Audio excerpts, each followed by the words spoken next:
is very different than it was in the 20th century, as I will point out. Now, the third most important ingredient for you to have a direct line of sight to earning more money, fulfilling all your dreams and ambitions for life, is what I call the X factor. That one thing that will determine how you can accomplish anything that you set your mind towards, particularly your ability to be a powerful, influential leader that builds a large organization right here in USANA that ends up earning you lots of money and fulfilling your hopes, dreams, and ambitions for life. So that's what I'm going to cover with you. I call it the USANA success equation. 1 plus 1 plus 1 equals all the dreams, hopes, and ambitions that you've got for yourself. So the first thing we're going to cover is kind of the control factor to all of that mathematical equation. In order for you to build a large organization, you have to become a 21st century leader. So that's the first subtopic we're going to talk about in the USANA success equation. Now, this does not come from just ideas that I dreamed up while laying horizontal on my bed or because I read some other books and so forth. You could say that today, standing before you all the way over here in Hong Kong, China, is not just Darren Hardy, publisher of Success, but also on the stage is Richard Branson and Steve Jobs and Warren Buffett and Oprah Winfrey and the CEO of Starbucks, Howard Schultz, Jeff Bezos, the CEO of Amazon. They're all here on stage because the leadership principles that I'm going to give you are derived from all those leaders, then packed into a tightly developed curriculum so that I could then pass it on to you. Most importantly, how it specifically is applicable to building your USANA business. Now, the thing to understand about the challenge of leadership in the 21st century, unlike any other time in human history, is that change and progress is speeding up to epic proportions. As leaders, we've never been challenged with the things that we're faced with today in the 21st century. So let me just outline a few of those dynamic changes that are confronting leaders, because then you'll understand how the world is very different today, and you need to become very different today than of all the leadership books and lessons and observations you've made about leaders of the past. So here's how fast change is progressing.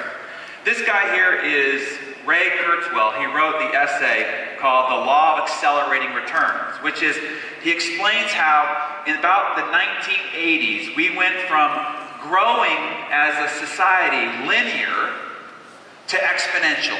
How technology has created the speed of growth and progress to be at an exponential rate versus linear. So what he says is that in the 21st century, which you know consists of 100 years, he said we won't experience 100 years of linear progress. In the 21st century, it will be as if we will experience 20,000 years of progress. Now here we are in 2014. Okay, AD, recorded history. In the next 100 years, we'll experience 10 times that progress than we have experienced the last 2014. Now, to give this some more context, let me explain it like this. Let me just show how exponential growth works by comparison to linear growth. If you take 30 steps linear, you go from 1 to 2 to 3, and at 30, you end up at 30. That's linear growth. That's what happened in the 1700s, the 1800s, the 1900s, and the 20th century. Linear progress and growth. That's how we got here today. However, in the 21st century, we'll experience exponential growth. And what that looks like is step 1, 2, 4, 8, and then at 30, guess what number you're at? 1 billion. That's the difference between linear growth and exponential. Okay, that doesn't even make sense. Let me just give you a little short lesson on what we've experienced the last 50 years. 50 years ago, this is what a computer system looked like. In the United States, this is during the Kennedy administration. It filled a room as big as this, one single computer. Today, many of you have in your pocket a computer that has 1,000 times more computation power than that entire computer system. 50 years ago, that computer cost $60 million. Today, the computer you could put concealed in your pocket costs 1,000,000 times less and is obviously 1,000,000 times smaller. That's how much progress has changed just the last 50 years.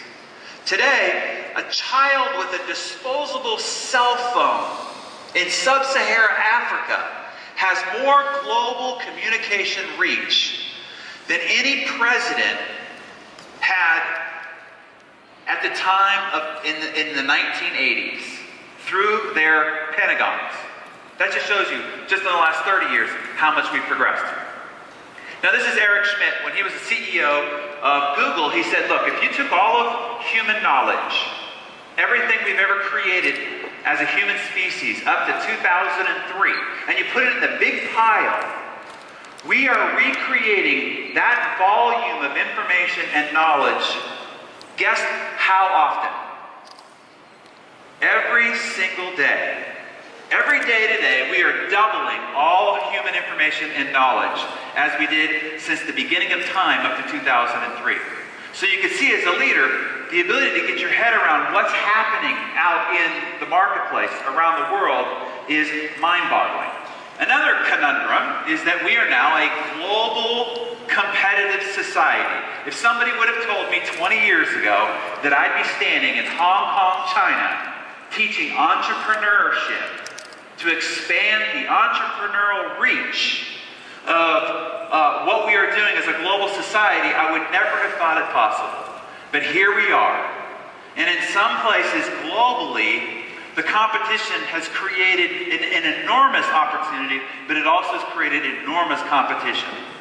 For a leader who needs to build an organization, who had enough troubles building an organization in their hometown or their home country, now has to learn how to manage, develop, and build an organization that has global reach. You can see how these are different times. On top of that, just the sheer volume of people. I mean, this is an interesting statistic. Take a look at this. If we took all the human population at 1100 AD, the number of years it took to double the planet's population was 514 years. Then at that point, the number of years it took to double the human population was 166. And then at that point, 79 years. Since I was birthed onto this planet myself, the number of people who populate this planet has once again doubled.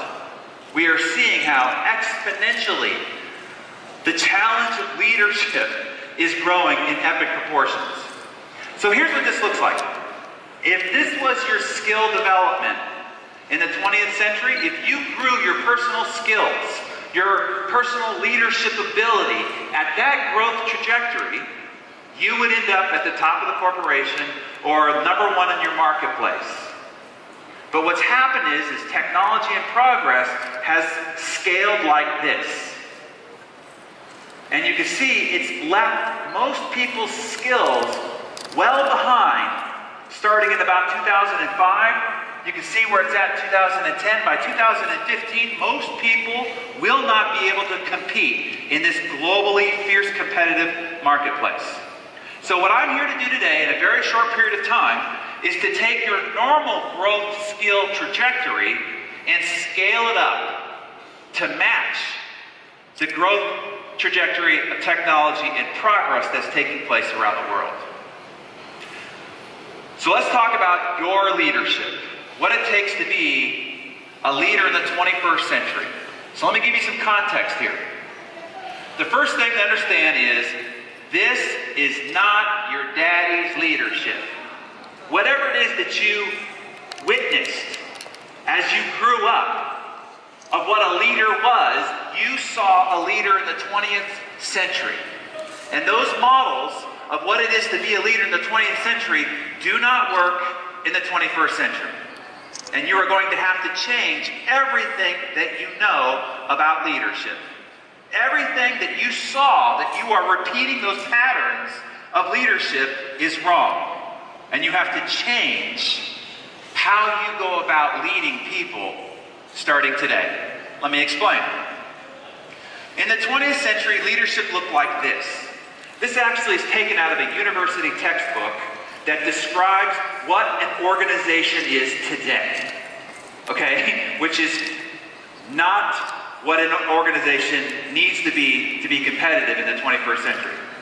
They explain, an organization is an economic entity. You have to develop structures, set controls, leverage capital through pyramids of hierarchies, performing rigidly narrow tasks with clear guidelines. That's the definition of a 20th century organization. The number one competency, what you went to school to learn, what they drilled you on, was understanding economics. Because economic competency meant that you could lead the organization. That was in the 20th century. Today, the most important competency to effectively lead an organization is emotional intelligence. By comparison, those that controlled the money controlled the organization and controlled the marketplace.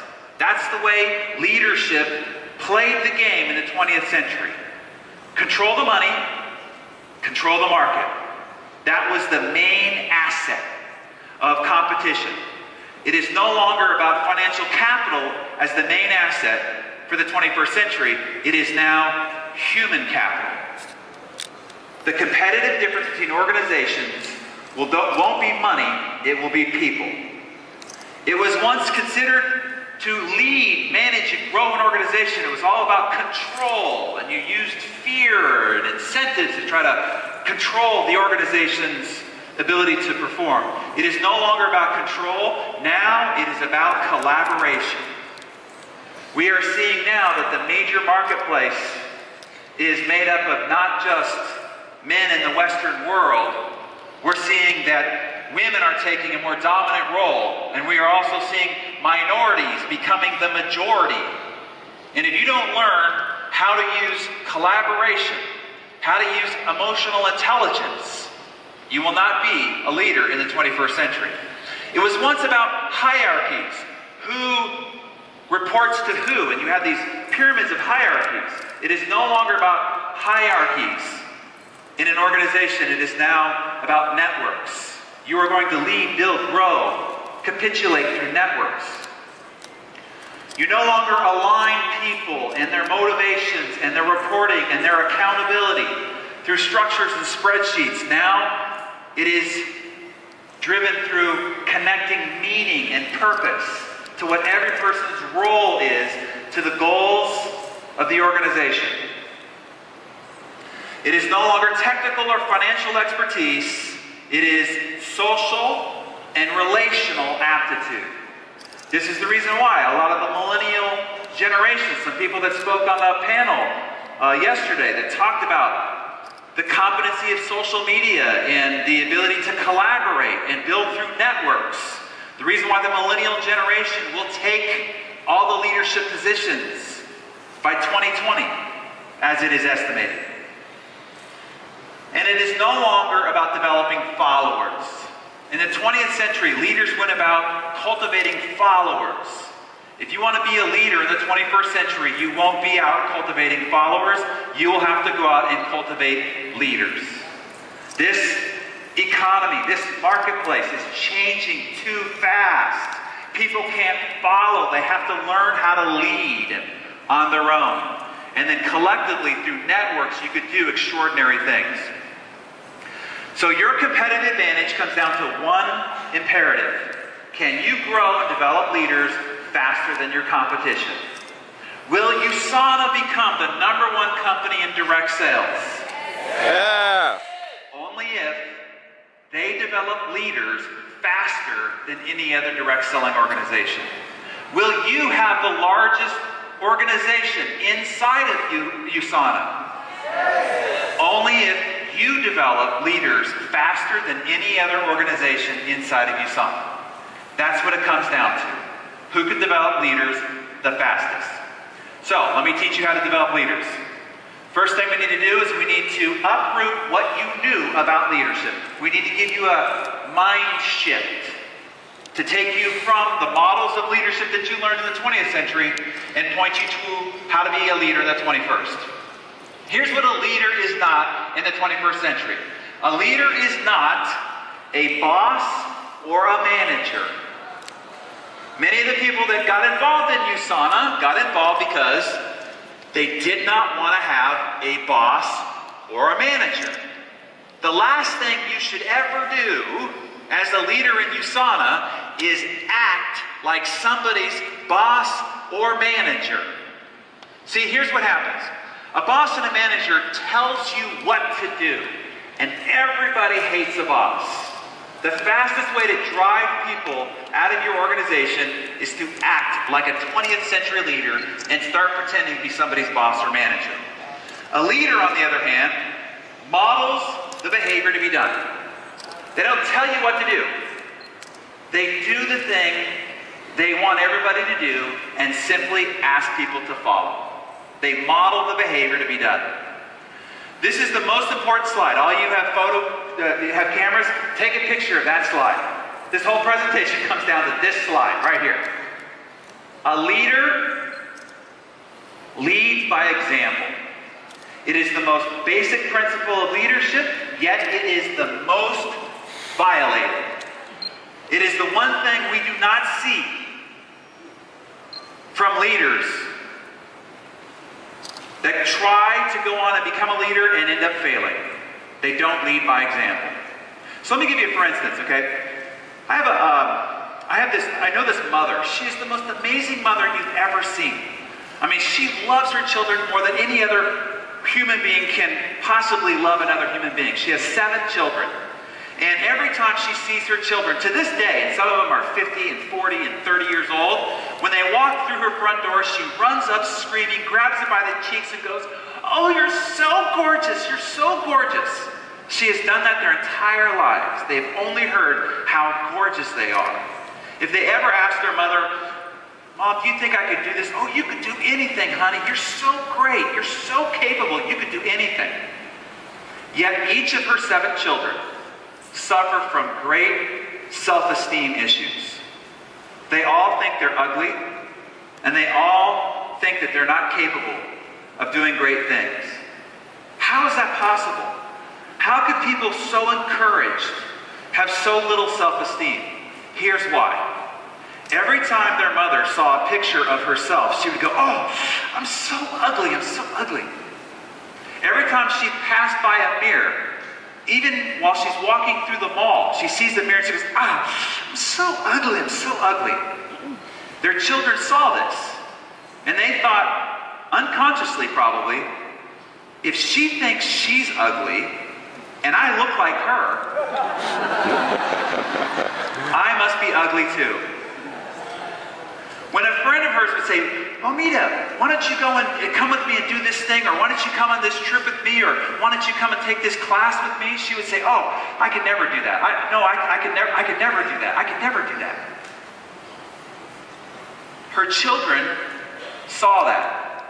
And if they said, "Wow, if Mom, who I think is godlike, I mean, she's my idol, she's the most powerful person I know, if she doesn't think she could do that, I could never do that myself." You see, they didn't listen to her, they watched her. And they felt about themselves exactly as she demonstrated herself to them. See, the same thing happens in leadership. Your people don't listen to you. You can call them on the phone, you can rah-rah, you can tell them all the things that they could do or should do, but they don't listen to you. They watch you. You see, as children, we learn early on to stop listening to our parents, stop listening to authorities, so that we can claim our own identity. So we purposely stop listening. Have you noticed that, parents? How your kids stop listening to you? But here's the one thing they've not stopped doing. They haven't stopped watching, because that's unconscious. They are watching you to pick up clues about how to feel about themselves, how to feel about the world, how to feel about their own capability. See, As a species, we're over 200,000 years old, so we are mostly an ancient brain-oriented society. And a child, back in the cave days, when a child was born, if it was born into a tribe and the tribe didn't accept it, it was left out to die. And so we developed these things called mirror neurons, so that as soon as we're born, we're starting to mirror and match the authorities around us so that we become accepted, so that we'll be taken care of. We still have those mirror neurons, and we are mirroring and matching people all the time. Have you ever been trying to take a photo of somebody, and you're taking a photo and they're smiling, and then all of a sudden you're like, the person taking the photo is smiling too. Why? They can't help it. They're mirroring it. See, what's interesting is I get to travel around speaking to all these different organizations all over the world. And depending upon how the leaders, I can tell you what the whole organization looks like spending 10 minutes with the leaders. I can tell you how they will dress. I can tell you their attitude. I can tell you their perspective, because the whole organization will end up being a mirror of that organization, of those leaders. It's funny, some of these organizations, the leaders are like, they're three young guys and they're wearing ripped jeans and, you know, the same kind of shoes and t-shirts, and they wear dog tags and then a suit jacket. Guess what? I walk into their meeting like this, the whole audience is dressed just like that. And these are people who, when they joined the organization, probably did not dress like that. But over time, unconsciously, they started mirroring and matching who they saw was the authority. I go to other organizations where the leaders always dress in suits and ties, like this organization. And guess what? Look at you. All dressed nice. All dressed up because you modeled and matched the authorities. You also have the same sort of mindset. You have the same sort of orientation on life. And that has been molded by modeling the leader. So here's what I'm telling you. Every one of you in the chairs. You are always on stage. Every one of you right now is on stage. And your people are listening to you. They're watching you. And you are setting the example. Here's what I love. Dennis Waitley, front row. Does Dennis need to learn anything more about success or leadership? Probably not. But here he is on the front row. Duday, one of the leaders in your organization. She's in the front row. Why? Setting the example. Dr. Wentz was in the front row all morning long. Everybody behind him was watching. Well, if he's watching intently, then it must be worth watching. You as well are always on stage. If you want to change the behavior of your organization, the only thing you have to do is to change your own behavior. And unconsciously, your entire organization will start to model and match your leadership. Simple as that. As Winston Churchill said, I no longer listen to what people say. I just watch what they do. You see, behavior calls. You do some prospecting. You bring people to meetings. A leader says, let's go. And is the one who always has the most new people at the meeting, the most new people at the conference, and the most new people on the teleconferences. Leaders do what's scary or what's uncomfortable. If you're going to be a leader, you have to be scared most of the time. You got to get out in front where the territory has not been cut. And you have to cut the new territory. That's why they put you out front. You're the leader. A leader sets the pace. Here's another big key. And it's this next slide. You ready? People do not go as fast as they can. Your people do not go as fast as they can. They do not work as hard as they can. They're not as disciplined as they can be. They're not as consistent as they can be. They're not as focused as they can be. They don't go as fast as they can. How fast do they go? They go as fast as the leader. That's it. You guys remember seeing the Summer Olympics? The guy from Jamaica, Usain Bolt, who set all the records? Well, the one part of the story that wasn't reported is the guy that came in number 2 and number 3 also set the previous world record. And when they interviewed him, they said, how did you guys run this fast? You've never run this fast ever in your whole life. How did you run this fast in this race? They said, we were just trying to catch Usain. You see, when the leader speeds up, everybody speeds up to try to catch him.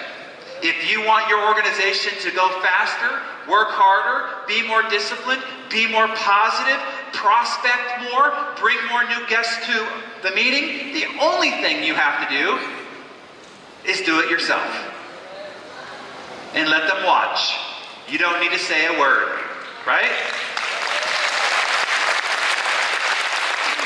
And then once you do, realize that a boss and a manager, they help people see themselves as they are. Let's have a review. Where are you weak? Where are your strengths? Where do you need to improve? That's a boss and a manager. A leader, however, helps people see themselves better than they are. It is the responsibility of leadership to draw out the potential of others around them. As my good friend and Dennis's good friend Brian Tracy says, leadership is the ability to get extraordinary achievement from ordinary people. You see, you're going to recruit a lot of very ordinary people into USANA. It is up to you as the leader to draw out their potential to make them extraordinary. Hey, most of you, for crying out loud, that are very successful, started out very ordinary. And then a leader helped draw the potential out of you so that you could become extraordinary. Now it's your turn to pass it on to somebody else. It's easy to be a boss and a manager. You can go and learn that in school. They're still teaching you how to be a boss and a manager at school. But it takes real skill and real character to be a leader. And you can't learn it in school.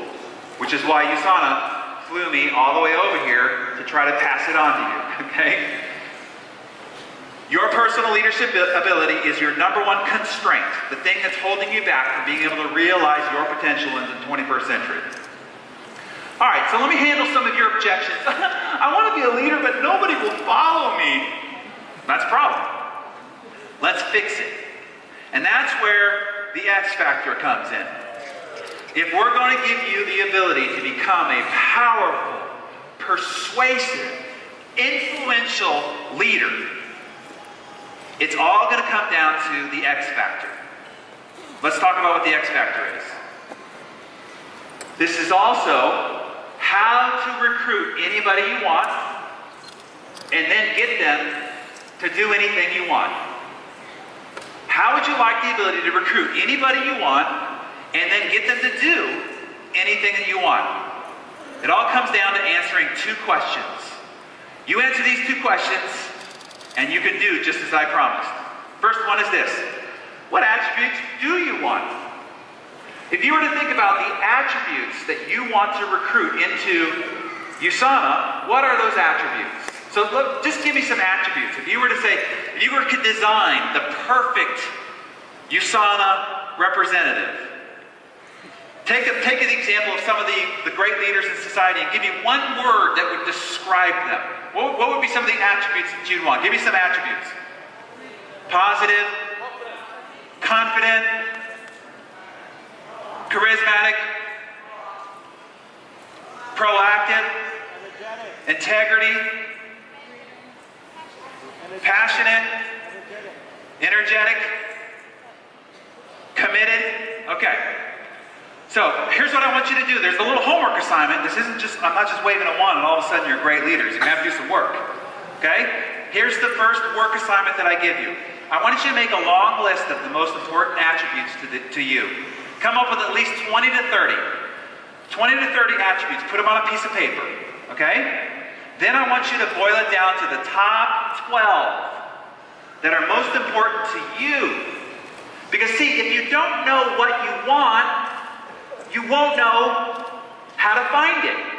And most importantly, you won't know when you don't have it. So it's important that you get really clear about what it is that you want. Now the interesting thing is, your list of 12 will be different than my list of 12. My list of 12 will be different than Dennis's list of 12, which is different than Dr. Wentz's list of 12. What's important is to know, what are your 12? So that you know exactly what to look for when you're out there recruiting people for USANA. And then the second most important question is, do you have and demonstrate those attributes at a level 10? Are you positive? Do you have integrity? Are you driven? Are you energetic? Are you committed? Are you loyal? To a level 10 on each one of those attributes. So what I want you to do in this previous slide is I want you to take those 12 attributes and then I want you to rate yourself on a scale of 1 to 10 of where you are on those 12 attributes. Okay, on a scale of 1 to 10, committed, I'm like a 7. On a scale of 1 to 10, energetic, okay, I'm like an 8. On a scale of 1 to 10, on disciplined, okay, I'm like a 5. Be honest. And if you don't know the answer, ask your spouse. They'll give you the truth, right? Here's what you want to do. You want to find out exactly where you're at. Because that will be the reason why you're having trouble recruiting some people in your organization. You either attract people who have the qualities that you already possess, or people who have those qualities will be repelled from you. The number one key to increasing your ability to attract high quality people is to become a person of high quality. I think Jim Rohn says it here as well. I'll give you another way to look at this, a key question.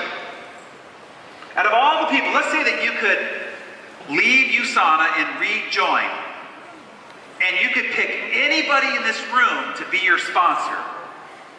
Anybody. And let's say, you didn't really know everybody's titles and so forth, but you could pick anybody in this room. Who would you pick to be your sponsor if you could pick anybody? If the answer is not yourself, that's the same answer everybody else is coming up with when they are given the choice to be sponsored by you. Here's another way to look at it. Let's say I'm going to join USANA. I'm a prospect. I'm not for real, by the way, and I can't join USANA, just FYI. But let's just say I could. And the only thing that I knew about anybody in the room is what I've observed the last 2 days. How you walked into the room. How you dress and present yourself. How you introduce yourself to others. The encouragement that I've heard you give others. The example that you've set. If I had a chance to pick anybody in this room to be my sponsor in USANA, would I pick you? And if the answer in your own head is, well, you'd probably pick her, or you'd pick him, then that is exactly the reason why people are not picking you to come into this business. Does that make sense? I hate to be that blunt, but that's exactly what's happening. People are facing the choice. They're looking at you going, do I want whatever that person has? And if the answer is in their mind no, then that's what they're saying no to. They're not saying no to USANA. They're not saying no to nutrition. They're not saying no to greater dreams, hopes, and financial abundance. They're not saying no to that. They're saying no, they don't want to be in business with you. So if you want to change that situation, that's where this X factor comes in. As Jim Rohn said, if you want to be a leader who attracts quality people, the key to become is a quality person. So here's what happens. This is the X factor. You walk into a room, the world around you revolves. You see, the world does revolve around you. As I look here, standing at this point, it does look like the world revolves around me. And the reality is, the world revolves around all of us. And every room you enter, you change the room. and the room starts reacting to you. Based on how you show up, what you say, what you do, the room starts reacting to you. You're a lightning rod. For every room you enter, every conversation you have, you're changing the room, and the room is reacting to you. The outside experience is an outcome of your inner cause. You are the change agent, the cause of change in every environment that you enter. So what happens here is, every one of us has a personal development set point. It's like a thermostat in a room. If you put a thermostat on 70 degrees, do we work off the same degree system here? We do? No? What's a good normal room degree here? 22. If you set the room at 22 degrees, and all of a sudden it gets really hot outside, what happens? The thermostat kicks on the air conditioner and brings the temperature back down to 22. Now, what happens if it gets really cold outside? The thermostat kicks on the heater and brings the temperature back up to 22. So inside the room, it always stays at 22 degrees. Well, you have a personal development set point, and it is locked in at a particular level. And no matter what happens on the outside, your level will remain the same. Your income level, your health level, your relationship level will remain right at that set point, no matter what happens on the outside. Let me give you a for instance. Let's say that this is your set point right here. And then all of a sudden, you run into a bunch of money. You inherit money, or all of a sudden your business takes off and you make a bunch of money.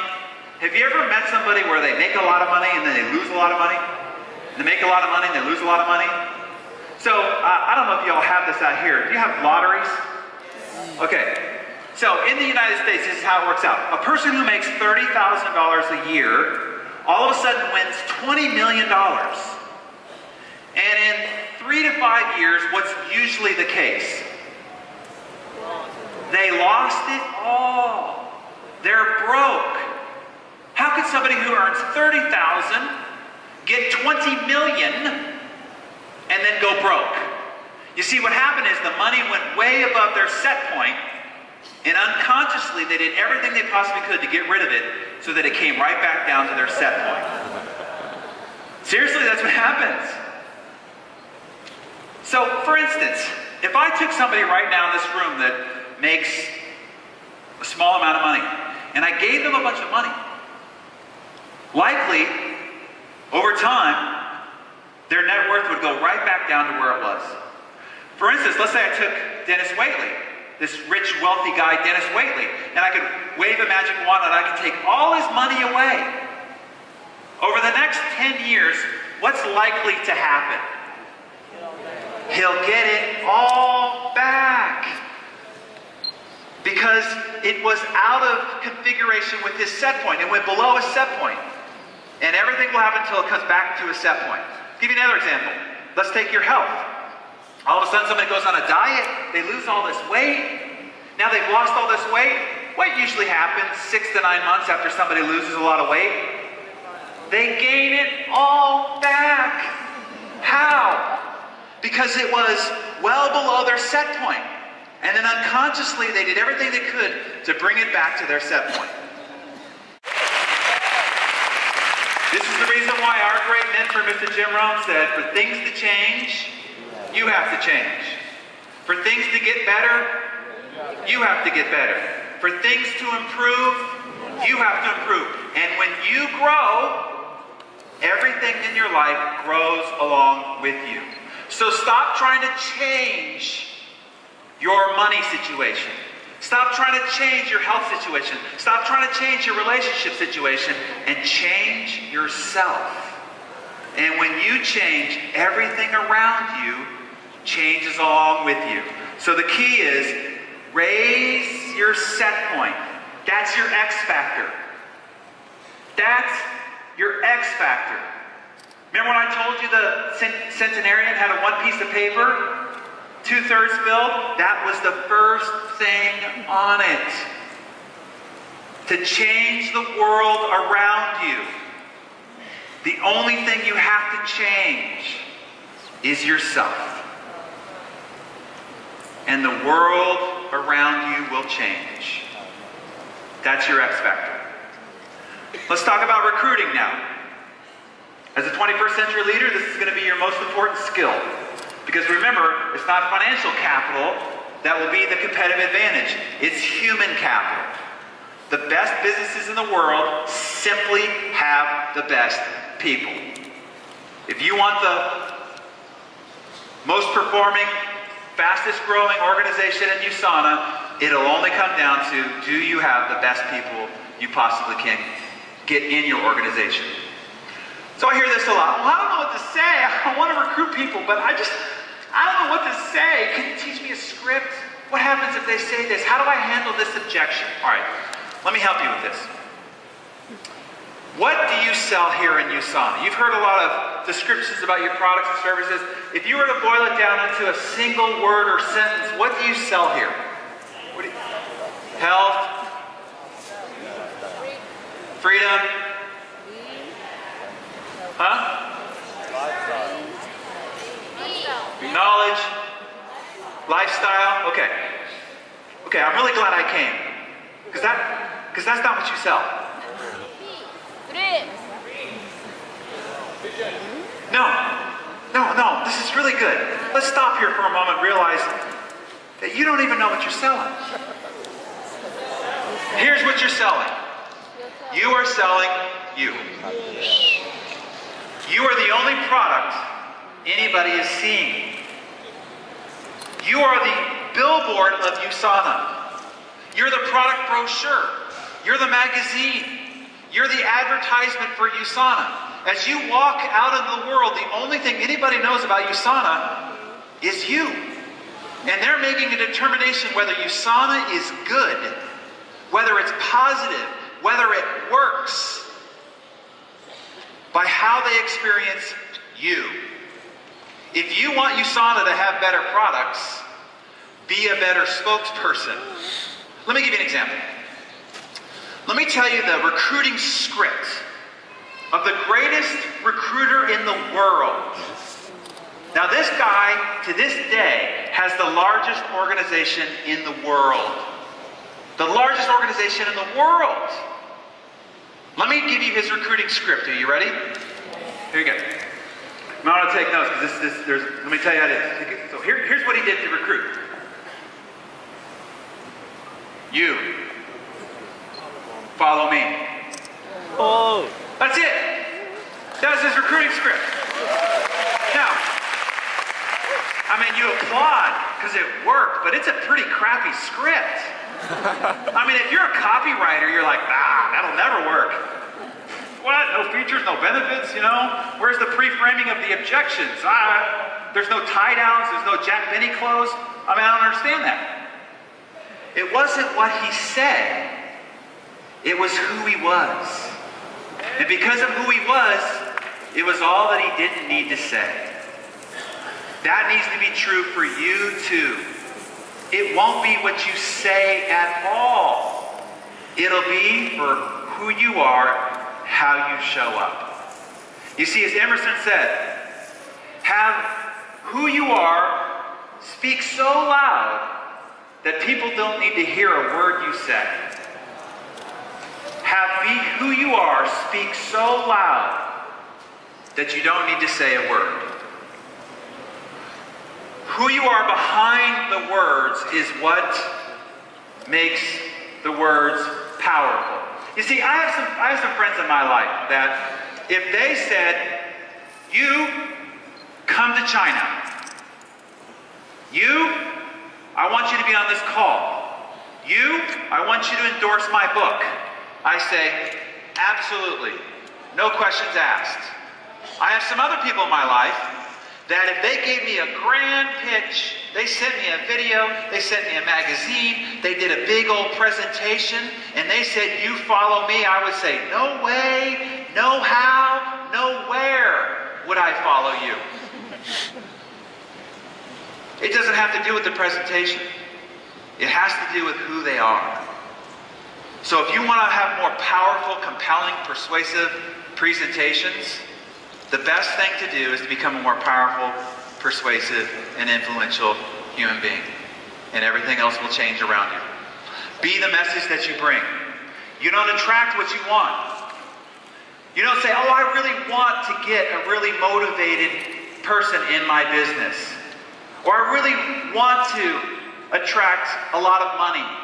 I really want to attract a lot of really great relationships in my life. You don't attract what you want. You only attract who you are.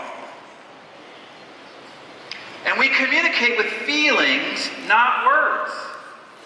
Even as I gave you the words, it was not the words that he spoke that had power. It was the person who spoke them and how he spoke them. For instance, let's say that there is this cute little house that's backed up off the sidewalk about 30 yards, and then there's a pathway that goes up to the front door, and then the house is surrounded by a big gate. And on the gate is that sign. And it doesn't say beware of dog. It says beware of vicious dog. Which is a whole different deal, right? Than just beware of dog. And let's say you're a delivery person and you have to deliver this package to the door and get a signature. Your entire career depends on it. It has to happen. So you go to the front gate, you see the sign, and you're like, uh-oh. But you have to get this delivered. So you decide to peek your head in to see if the coast is clear. So you open up the gate, you peek your head in, you don't see a dog. So you decide you're going to venture down the walkway. So you get about halfway up, and the door behind you slams. And out from the left corner of the back of the house, you see the head of a giant dog. And you freeze. And the dog comes charging after you. And you turn around and book it for the gate. And you barely get your ankle out of the gate before it snaps it off. And the door closes, you're safe, but the dog is going crazy behind the gate. And now you're sitting there contemplating your options. How are you possibly going to get this package to the front door? And while you're sitting there thinking about it, you see this cute little 8-year-old little girl with blonde pigtails skipping up the sidewalk, licking on a lollipop. She goes up to the same front gate, and you go, she walks down the walkway, and the dog licks her heels all the way to the front door, wagging his tail. Same vicious dog, same walkway. What was different? When the dog saw you, it sensed fear. Fear means threat, and it went after you. When it saw the little girl, it sensed joy, and it licked her heels up the whole walkway. You see, dogs don't communicate with words. They communicate with feeling. Well, we humans, too, don't really communicate with words as much as we communicate with feelings. And whether you know it or not, we are transmitting our feelings all the time. Have you ever been talking to somebody, and they're talking and talking, and you just know they're lying? You're like, yeah, that sounds like it could be true, but I just know that you're lying. I don't know how I know. I just know that you're lying, right? Same situation. As you're out there prospecting, talking about USANA, the words you use aren't that important. It's how you feel about what it is that you're saying. Because that's the most important thing that's being transmuted through the dialogue. I'll give you another example. You can't convince somebody of something you are not convinced of yourself. You cannot sell something you have not bought wholeheartedly yourself.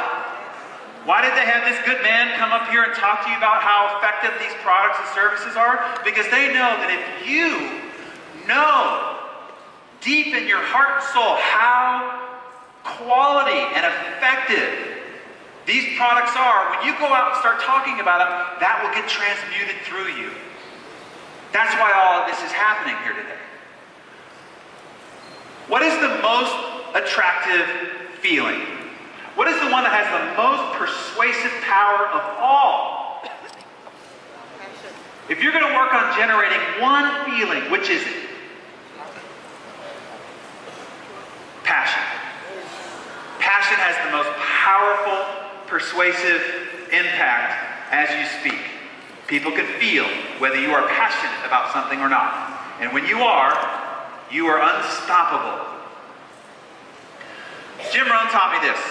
He said, you know those, a men's dress shirt, when it first is bought, it has all those little pins in them to keep it together, all those little pins, and you're taking them out, and you're like, oh my God, there are all these little pins. Well, let's say I took that little straight pin, as it's called. If I take this little straight pin, and I throw it at Dennis, it'll bounce off his cheek. He'll feel it, but not really, right? No big deal. Well, that little straight pin are like words. And that's exactly the effect words are having. These little prick marks on your face. But if I take this little straight pin and then I wire it to an iron bar, and I take this iron bar, now I can take it and I can drive it through his heart. The iron bar is the emotion you put behind the words. And it's the emotion that will have the impact, not the words. Does that make sense? Let's say, I don't like to sell. I know I joined direct selling, but I don't like to sell. Okay, that's good. Don't sell. Stop it. Stop selling. Seriously, stop selling. I want you to take this four-letter word, sell, and I want you to turn it into another four-letter word, and that is help. Stop selling. Start helping. Who can you help? How can you help somebody's financial future? How can you help somebody's health? How can you help somebody feel better? How can you help somebody provide for their children or for their family? Stop selling and look for ways in which you can help. You see, the feeling put behind how to help somebody versus the feeling put behind how to sell somebody are very different. And if you go out there with the intention to sell, people will feel that and you will repel people. If you go out there with the intention to help, people will feel that and they'll be attracted to you. I know that it seems like a very minor shift, but it's a major difference in terms of your outcome. If all you do is go out there in the world and just listen to what people say, what they say they want, what troubles or pains they've got, and if you could be there to help them, the world will beat a path to your door because everybody wants and needs help. Nobody wants or needs to be sold. Very, very different. And then also, focus on what you can do for them versus what they can do for you, and they will do almost anything for you. As our good friend Zig Ziglar said, you can have everything you want in life if you just help enough other people get what they want. I know you've heard it before. You've probably written it down in your notes before. You've taken the picture of that slide before. But if you literally go out into the marketplace with that true, sincere intention in your heart, I just want to help as many people as I can, you'll get everything you've ever wanted in life. That's simple. And I want you to turn get. What can I get? What can I accomplish? What can I get to what it is that I can give? What do you need? What do you want to get? Do you want to get hope? Go out and provide hope for somebody else. Do you want courage? Do you need more courage? Let me give you the best way to get more courage. Help encourage somebody else. You want more love? You want more love in your life? Here's the best way to go get it. Go give somebody some love. Whatever it is that you want, write down a list of things that you want. Now what I'm going to tell you is go out and give it. And if you give it, it'll come back to you 3, 4, 5, 10-fold. Give what you want, and you'll get what you want. And then I want you to turn communicate into connect. Because see, in the social media world, where we're communicating all the time, we're just spewing stuff out there just at random and broadcast. And that's okay some of the time. But you're not going to become wealthy communicating. You're only going to become wealthy connecting. Because we're still human beings. We're not technology platforms. We're not social media. We're human beings. And human beings need to connect face to face, heart to heart. It only takes a dozen or two key relationships in your life to make you as fantastically successful as you've ever desired. When I ask people like Warren Buffett, Bill Gates, Richard Branson, or Oprah Winfrey, how many relationships have really mattered to making them the success they are today, and they all say about a dozen. The thing for you to figure out is, what are your dozen most important relationships professionally? And then don't communicate with them, connect with them. Face to face, heart to heart. And then I hear this all the time. I don't know the right people. I don't know. My warm market, I don't know successful people. All right, let me show you how to solve that problem as well. This is what I call the art of networking. You are in the networking business. Let me teach you the art of networking right now. Understand that everybody you recruit, your front line is just the doorway to the rest of the world. But you got to learn how to open the door and go through it. How to convert 3s into 10s. See, when I got started in this business, I was 18 years old. I didn't know any 10s. I didn't know any 8s. I didn't know any 5s. All I knew were people who were at level 3. But I still built an organization of 100,000 people. How? Not with 3s, I'll tell you that, but I learned how to network, and let me teach it to you now. So let's say that you do recruit a 3, and I'm not talking a 3 on an economic scale. I'm talking about a 3 on the list of 12 attributes that you wrote down. They're a 3 in driven, committed, loyal, integral, whatever it is that you wrote down as your top 12, they're a 3 on that scale. So let's say you recruit a 3. You are not going to build an organization like you need on 3s. But you get them started, and you help them go out and start recruiting. And they recruit a 3, a 2, and a 4. Okay, you got a 4. Now you as the leader have to go directly work with a 4. Don't let the 3 work with the 4, or they'll run them out of the business. So you go and work directly with the 4. You get the 4 started, they start recruiting, they recruit a 3, a 4, a 5. Hey, you got a 5. Now, you are not going to build a large organization in USANA on a 5. But you've got a new doorway. So you help that 5 go out and start recruiting. The 5 brings you a 5, a 6, and every once in a while, luck has it, a 5 can get you a 7. But don't let the 5 or the 4 or the 3 work with the 7. You go down and say, hey, 5, 4, and 3, I'll take care of it. You watch, learn, observe. Let me show you how to work with this person. They'll become successful and everybody will win. But you got to take personal responsibility for going down and working with the 7. Now you get the 7 started, the recruit, a 7, an 8, an 8. Now you've got an 8. An 8's not enough. You need a 10. So you go down and work with the 8. The 8 starts recruiting. You get an 8, a 7, a 9, a 9. You're almost there, but you need 10s. If you're going to go to the Super Bowl, if you're going to win the World Cup, I'm trying to translate what sport's going to matter here, right? You need a star, a 10.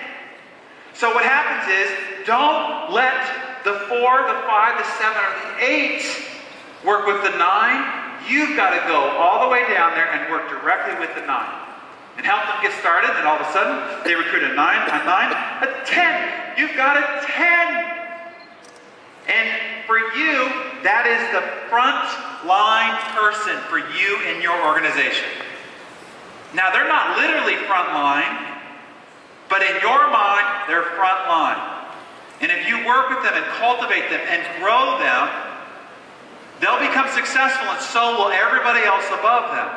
But what you can't do is leave it to everybody else to make sure that this 10 is locked in, cultivated, and developed. You see, it doesn't matter where you start. It only matters that you do. And when you recruit somebody, walk through the door. See who they know. Recruit somebody else. Walk through the door. And if you do that, if you just do that 3, 4 times in your whole career at USANA, you will get wealthy. That's it. That's all you got to do. That's simple. It's not that difficult.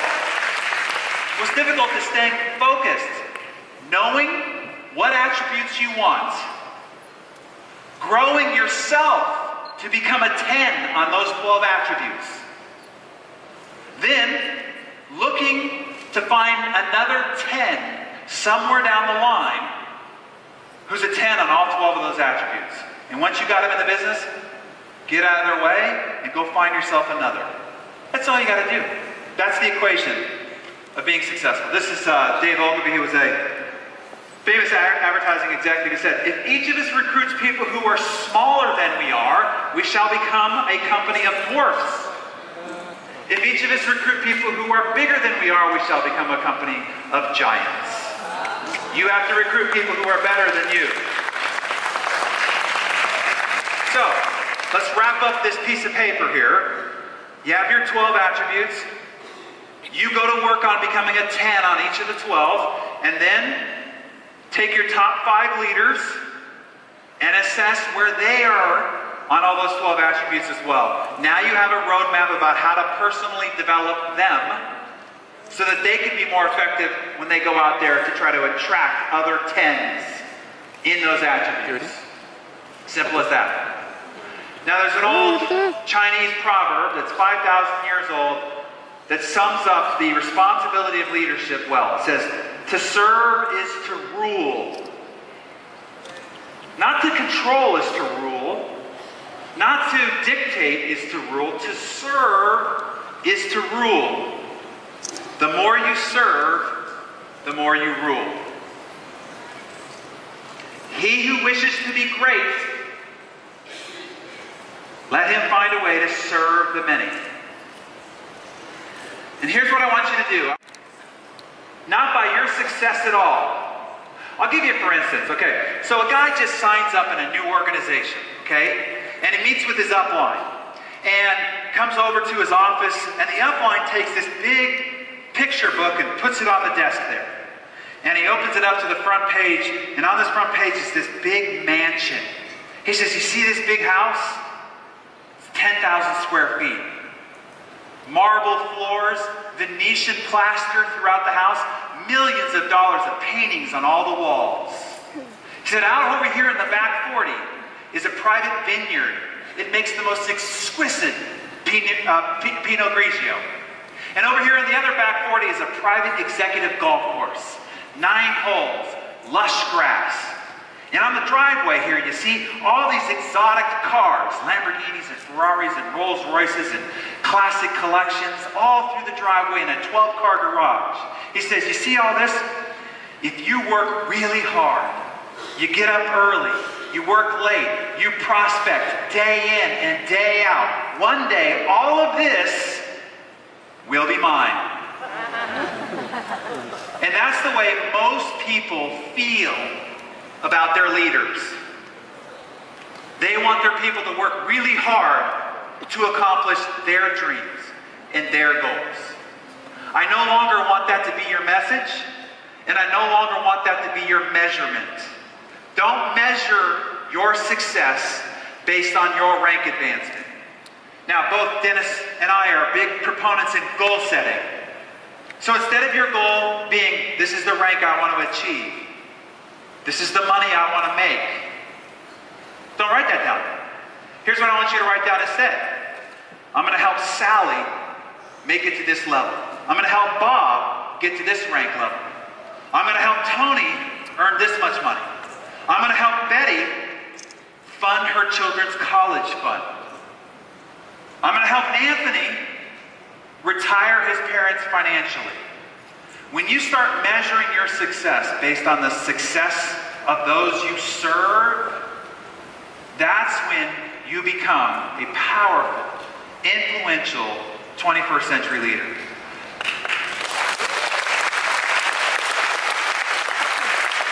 So, don't measure yourself by your rank advancement. Don't measure yourself by your commission check, but by the commission check of your people. And don't measure yourself by whether you accomplish your dreams. Measure yourself by whether you help those people you serve accomplish theirs. And trust me, just as Zig Ziglar promised, if you help enough other people get what they want, you'll get everything you want in life. Because in the end, your success is dependent on their success anyway. You might as well focus on their success if that's the equation. And in the end, I need you to understand that leadership is a privilege. It's something that you earn. It's not a title on your business card. You don't wake up one morning and you just declare yourself a leader. It is a privilege that you earn with the intention to serve, to better, and to encourage greatness out of others. It is also a responsibility. Every day you get up, feel the weight of responsibility, which means that you are always on stage. You are always being watched. You are always modeling the behavior that will ripple around you. Understand that there's an incredible responsibility. Other people's lives, other people's futures are at stake. When they watch you, they are becoming what they watch. That's a responsibility. Ultimately, remember, as we started, this is the USANA success equation. If you go about improving you instill the X factor, you raise your personal growth set point, that will help you be a more powerful, influential leader. If you become a 21st century leader, you can grow and develop a large organization in USANA. And we all know, based on how the generous compensation plan is structured in USANA, you grow a large, productive organization, and all the money, all the success, all the titles, all the accolades, all the dreams that you've ever wanted are true for you. I wish you great success. Thank you all very much. It's been a pleasure to be with you.